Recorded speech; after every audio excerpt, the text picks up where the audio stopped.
Monsieur Lachaud. Merci Monsieur le Président. Donc très rapidement une série de questions. Récemment, donc la SNCF a commandé plus de 44 locomotives allemandes plutôt qu'auprès d'Alstom. Quelles sont les raisons au-delà de l'alliance de la SNCF et de la Deutsche Bahn ou des directives européennes? Est-ce que vous pouvez nous éclairer sur cette raison? Également, on évoque les questions de manque de commandes, mais dans le même temps, on se rend bien compte, et ça contribue au fait que votre entreprise est une entreprise stratégique, à la nécessité de réduire le transport par camion, et donc de développer le ferroviaire. Est-ce que vous avez estimé le nombre de locomotives nécessaires pour réduire le transport par camion et développer le ferroviaire, et donc les commandes que, si la puissance publique avançait sur ce domaine-là, est-ce que le nombre de commandes que cela impliquerait pour vous? Enfin, vous avez largement expliqué que les 6 milliards de bénéfices des 10 dernières années et les 4 milliards rapportés par la vente de la filière énergie, que l'on ne peut que regretter, sont partis à combien de pourcents dans les poches des actionnaires, à mon avis, très importante, et c'est ce que vous nous avez expliqué.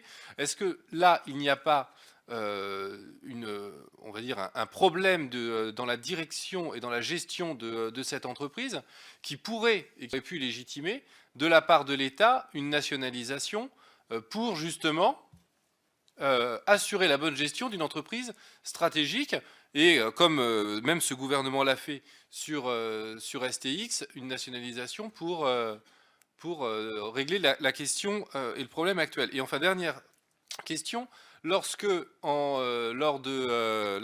la vente et de la vente de la fusion de la filière énergie, Siemens avait été proposé comme alternative européenne, mais à l'époque, on avait expliqué que cela provoquerait une saignée sociale terrible parce que les usines étaient proches, parce que les compétences étaient similaires. En quoi aujourd'hui il y aurait une différence par rapport à la situation de 2014? Merci. Une prise de parole par organisation. Donc pour la CFDT, Monsieur De Cara. Bon, je vais répondre sur la question du fret et je laisserai mes collègues répondre sur les autres sujets. Actuellement, en fait, nous ne décelons aucune volonté réelle et manifeste des pouvoirs publics pour développer le fret ferroviaire en France. Je vous rappelle, et vous êtes bien placé pour le savoir, qu'il y a, je crois, 2 ans, le ministre Alain Vidaliès, auquel je rends hommage, avait fait des travaux sur le fret et avait débouché sur des propositions vraiment intéressantes pour développer le fret. Donc pour répondre à monsieur, alors que le potentiel de fret est bien là, la France est quasiment inexistante. Pour mémoire, en termes de fret ferroviaire, en France, on observe 32 milliards de tonnes par kilomètre, alors qu'en Allemagne, on passe à 114 milliards de tonnes par kilomètre. Les chiffres, les voilà. C'est un manque à gagner, on a fait l'étude, de 40 à 50 locomotives par an et d'une plusieurs centaines de wagons par an, sans compter la maintenance associée qui aurait profité au site de Belfort, qui a connu des difficultés il y a un an et qui n'est pas sorti malheureusement d'une visibilité sereine.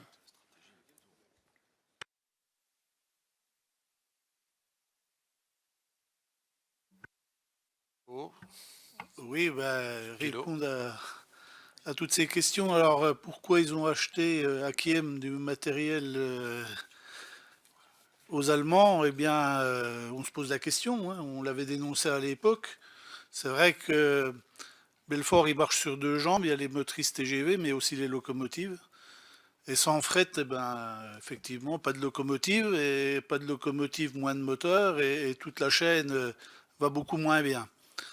Alors, bien sûr, la commande publique, elle est là, mais elle est là pour tout le monde. Alors, on a CAF à Besançon. Nous, on fabrique les moteurs à Ornans à 25 km. Et c'est bien malgré le fait que Alstom ait vendu le Citadis quasiment à toutes les villes de France, c'est bien CAF qui est venu vendre le sien sur la ville de Besançon. Alors eux, ils ont un choix différent, ils sont plus régionaux, ils restent européens. Ils ont essayé, paraît-il, de se développer mondialement, ils sont revenus en arrière et ils essaient de fonctionner sur leur marché propre. Stadler, c'est un peu la même politique. Nous, c'est mondialisation. Donc on essaie d'être partout en proposant une manière différente de voir les choses avec un produit de A à Z. On fait enfin, on va faire les voies, on va être capable de faire le matériel roulant, la signalisation, la maintenance, et on va vendre tout ça. Reste à l'opérateur de s'occuper des voyageurs. Il n'y a déjà pas eu de masse à faire pour assurer un service de qualité. Et il y a un autre sujet aussi qui est important, c'est la digitalisation, parce que les voies, on ne peut pas les multiplier. Aujourd'hui, si le fret a du mal à circuler en France, c'est parce qu'on a fait des voies à grande vitesse. Alors le TGV roule bien dessus, mais mettre des trains de marchandises sur les mêmes voies, ça va forcément aller moins bien. Et faire avancer les trains de fret à la vitesse des TGV, j'y crois pas non plus. Donc on a des voies qui sont quand même limitées. Et un des enjeux également, c'est de faire circuler les trains les uns derrière les autres, les plus proches les uns des autres. Alors tous les 3 minutes, tous les 2 minutes, et puis essayer de faire que tout ça cause ensemble, sans oublier que jusqu'à présent, les opérateurs étaient un peu spécialisés eux aussi, avec la RATP qui s'occupait des métros, et ainsi de suite, la SNCF des grandes lignes. Aujourd'hui, tout ça est en train de se marier et doit fonctionner ensemble. Donc c'est ce que Alstom envisage de proposer. C'est ce qui tente, paraît-il, nos collègues de Siemens, qui n'ont pas forcément osé aller jusque-là, et même si, d'après M. Popard-Lafarge, ils sont un peu inquiets en se demandant si nous, on n'est pas allé un peu trop loin. Donc l'avenir nous le dira. Merci. Les 44 locaux d'Akiem, pourquoi? Bonne question, il faudra demander à la SNCF. Ce qui est intéressant quand même en face, c'est qu'en même temps, aux mêmes dates, le site de Belfort a vendu une vingtaine, je ne sais plus quelle est la quantité, enfin des locomotives de manœuvre sur des systèmes équivalents pour les chemins de fer suisses. Et les chemins de fer suisses insistent et obligent Alstom à ce que tout soit fait sur le site de Belfort, parce qu'ils sont sûrs et ils défendent, enfin ils savent qu'il y aura le niveau de qualité, les facilités de gestion par la distance, vu que Belfort c'est pas très loin de la Suisse.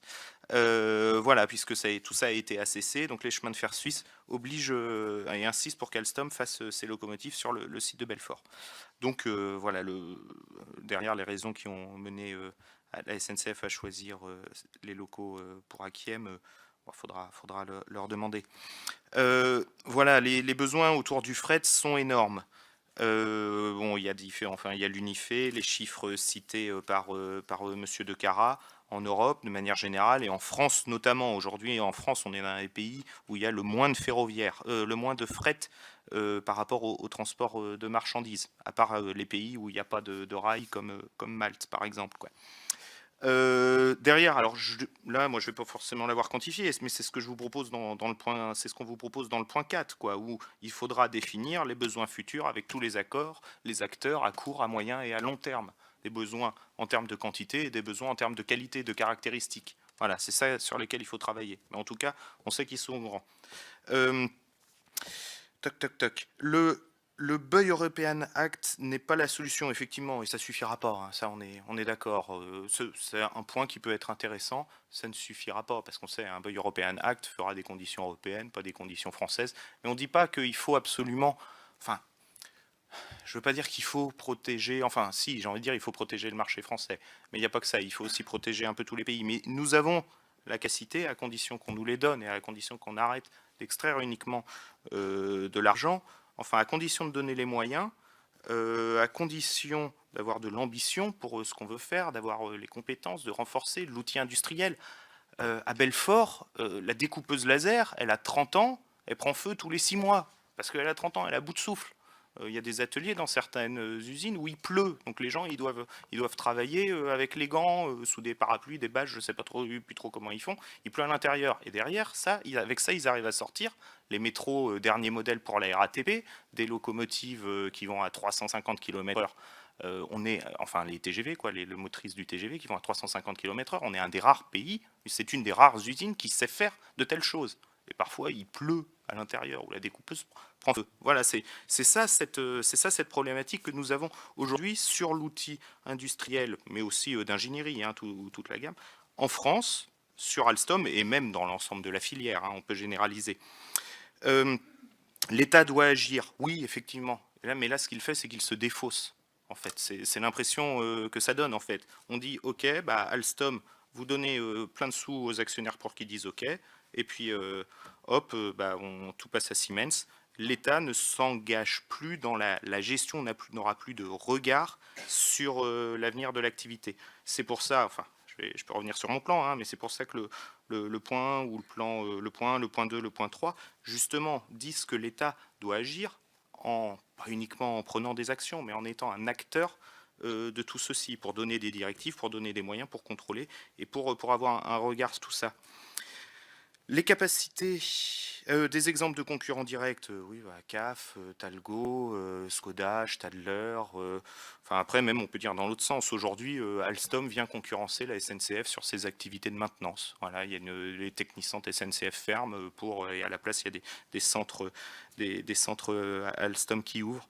Voilà, il y en a beaucoup, ou sur des composants, hein, il y a d'autres fabricants de systèmes TCMS, de traction, enfin le marché est assez ouvert. Si vous voulez, on pourra, enfin, il y a des documents qui existent du FIF ou de tout ça qui sortent, et tous quasiment sont des concurrents directs d'Alstom sur leurs différentes activités. C'est pour ça, derrière, je pense aussi, enfin, passant par les GIE, permettrait de travailler soit de manière globale, soit sur des sujets, de travailler avec tout le monde, et non ne plus d'être uniquement dans l'affrontement, mais d'être aussi dans le fait d'améliorer tout notre système ferroviaire. Les capacités du futur géant, ben, on ne sait pas, vu qu'il n'y a rien. En fait, il n'y a pas de stratégie industrielle, pas de stratégie de développement, d'innovation. En fait, ça se trouve, on va nous dire dans 4 ans, ben, on arrête tout et puis on vise que de la rentabilité. Oui, dans 4 ans, si on dit ben, on arrête, les gens vieillissent et tout ça, si on n'a plus les temps, les capacités. Et c'est ça, en fait, où ce qui va être important, c'est que pour avoir de l'innovation, pour avoir des capacités, il faut arrêter de viser la rentabilité immédiate, la rentabilité à court terme, et il faut mettre des moyens sur, il faut laisser du temps pour l'emploi, l'innovation, les compétences. Justement, le bon exemple, un très bon exemple, enfin, j'ai vu le week-end dernier une maire adjointe du petit Quevilly, justement, qui a dit, ah oui, c'est comme vous, voilà, c'est qu'il a visité, je ne sais pas si c'était en même temps que vous ou pas, enfin, qui a dit, c'est merveilleux, c'est super, tout ce qu'il y a, enfin, c'est impressionnant. J'ai envie de dire, sur tous les sites Alstom, et quasiment tous les sites du ferroviaire, c'est la même chose, et effectivement, c'est bien tout ce qui se fait. Effectivement, et Petit Quevilly est un bon exemple, où on a une énorme compétence, on s'inquiète pour le futur. Il y a quelques années, ils étaient 80, il y a 2 ans, ils étaient 60, aujourd'hui, ils sont 40. La direction, ou 45, je ne sais plus. J'ai plus les chiffres exacts. Je vous laisse, il faudra les vérifier. Alors, effectivement, et l'intérim, justement, la gestion de l'intérim, oui, je parlais sur les personnels, parce que nous, on a la vision personnelle, on n'a pas forcément les chiffres de l'intérim, mais là, augmenter l'intérim et diminuer les effectifs, ça ne donne pas une vision à Vous savez long très bien que terme de l'entreprise l'activité. commence toujours par augmenter l'intérim avant ensuite de recruter des gens en CDI en fonction de son carnet de commandes. Donc l'usine est en phase de reprise, donc elle commence par les intérimaires et après elle les mettra en CDI en interne une fois que les intérimaires auront les compétences. Ce qu'on peut dire sur ce sujet de Petit Quevilly, c'est qu'il est chargé à 100%, voire un peu plus aujourd'hui. C'est la réalité, c'est ça. Donc effectivement, il y a un plan de relancer un petit peu l'embauche qui est tout à fait normal. Donc on commence toujours par une prestation, puis intérim, et ensuite une embauche. Mais sur d'autres sites, c'est l'inverse. On met la barre à tant de moteurs, alors qu'avant on en faisait beaucoup plus. Et aujourd'hui, on se retrouve à beaucoup moins parce qu'on réduit les effectifs, on grignote dessus, puis après on dit c'est ça, on pouvait faire que ça maintenant. Ça s'arrête là. C'est ça un petit peu le bas qui blesse dans l'histoire d'Alstom.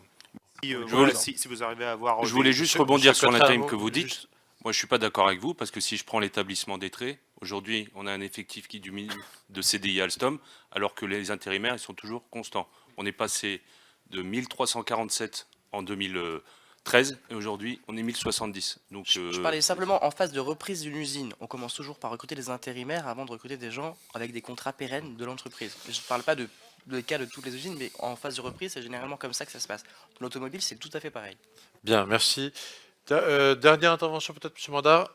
Oui, simplement, je vais faire beaucoup plus court parce que mes collègues ont déjà bien répondu aux principales questions.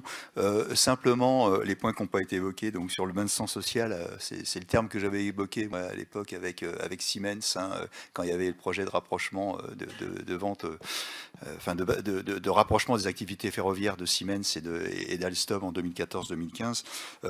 Aujourd'hui, de toute évidence, on a semble-t-il un répit de 4 ans. Le bain de sang social, on ne l'avait pas évoqué avec General Electric, pourtant il y est. Hein. Donc on est quand même en droit d'être inquiet sur les emplois une fois que la période de garantie, si tant est qu'on puisse y accorder une confiance quelconque, sera passée. Sur CRRC qui n'est pas encore présent, mais qu'il faut anticiper, là je partage complètement. Oui, tout à fait. Oui, il ne faut pas attendre que le verre soit dans le fruit pour traiter. Oui, bien sûr, oui, il faut se préparer. Et déjà, de toute façon, il y a des prémices à l'arrivée de CRRC. Un des meilleurs exemples, c'est l'accord de partenariat commercial qui a été signé entre Thales, donc, qui est quand même détenu en partie par l'État, hein, l'activité signalisation de Thales, qui a signé un accord avec CRRC pour la commercialisation de matériel roulant dans le cadre d'appels d'offres auxquels répondrait Thales en signalisation ferroviaire. C'est quand même quelque chose, ça. Et ça a reçu l'aval de l'État français. On a de croire, on marche complètement sur la tête. Et les capacités d'Alstom, d'innovation d'Alstom, est-ce qu'avec Siemens ce sera encore mieux? Oui, certainement. Les capacités d'innovation d'Alstom, aujourd'hui, on les a, notamment en termes même de diversification. Je vous rappelle que Alstom a présenté un bus électrique par notre filiale NTL New Translor à Dupingheim, dans l'Est, qui a été entièrement développé sur fonds propres par cette entreprise, par cette filiale. Aujourd'hui, le bus, il est en essai à la RATP, auprès de Keolis, dans un certain nombre d'agglomérations. Il tourne pas mal en France. Il a été présenté à un salon Bus World, je crois, sauf erreur de ma part, il y a quelques semaines. Il a rencontré un franc succès. C'est quelque chose qui est complètement novateur. On est vraiment parti, en plus il a été primé, on est vraiment parti d'une feuille blanche. Donc aujourd'hui, les capacités d'innovation, et c'est vraiment un domaine sur lequel Alstom veut vraiment se développer, sur le transport routier, mais propre, le transport collectif routier propre. Donc oui, on les a, les capacités d'innovation. Tout à l'heure, on a parlé du train propre avec le e-Lint et la pile à hydrogène. Et il est évident que en mariant les capacités d'innovation de Siemens, oui, ça donnera probablement encore plus d'innovation. Mais aujourd'hui, on les a déjà. Hein, aujourd'hui, on les a. Voilà, moi, c'est tout ce que je voulais apporter. Très bien. Écoutez, je vous remercie. Nous allons suspendre notre séance. Je remercie